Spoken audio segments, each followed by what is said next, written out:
Hello everyone, today we will be talking about graphing an exponential function, and in this very first video we're going to be talking about domain and range.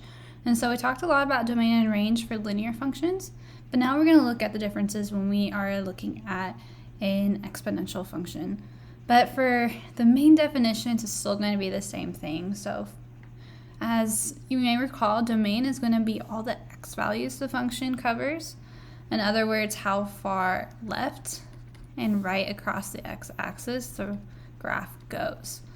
Now for all the examples that we're going to be looking at, the domain will always be all real numbers, and that is because the graph continues forever in both directions. Range, on the other hand, we'll be having to look to see what exactly it is.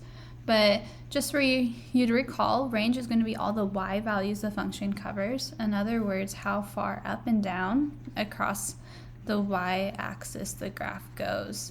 And so in exponential functions, the range will always be y is less than or greater than whatever y value the graph approaches. So let's look at some examples. So I want to find the domain and range of the following graphs. Well, for domain, that's what all x values it covers. But you may notice there's an arrow on the left part of the exponential function, and there's an arrow on this right part. That means that the graph goes forever in that direction and forever in that direction. And so because it goes forever, both left and right, the domain is going to be all real numbers. And that's because it's going to cover all numbers in the x-axis. It's going to go infinite to the left and infinite to the right. Now for the range, this is all my y values. And so something that's kind of special about exponential functions is they have something called the asymptote, and that is where the graph gets really, really close to but never quite touches. And so we see that right here, and the asymptote is going to be at y equals 0. And that's because this graph is going to continue getting closer and closer to this x-axis when y is equal to 0, but it's never going to touch. So it's never going to cross this x-axis. And so that means when I'm finding my range, I see it's never going to my negative values of y, but it's everything greater than 0. So my range here is going to be y is greater than 0. And that's because y never becomes negative.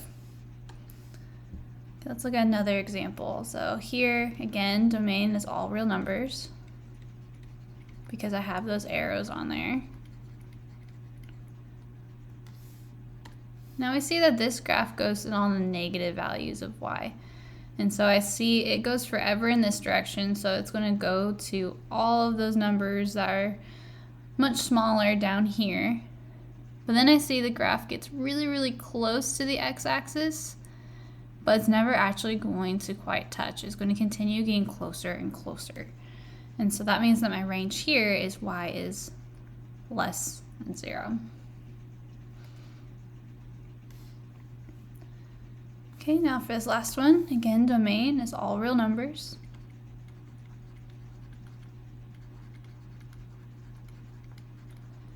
And now this one's going to look a little bit different for my range. I see instead of it coming really close to the x-axis, it's actually getting really close to when y is equal to 1, but it's never quite crossing. And so that means that this one will be y is greater than 1.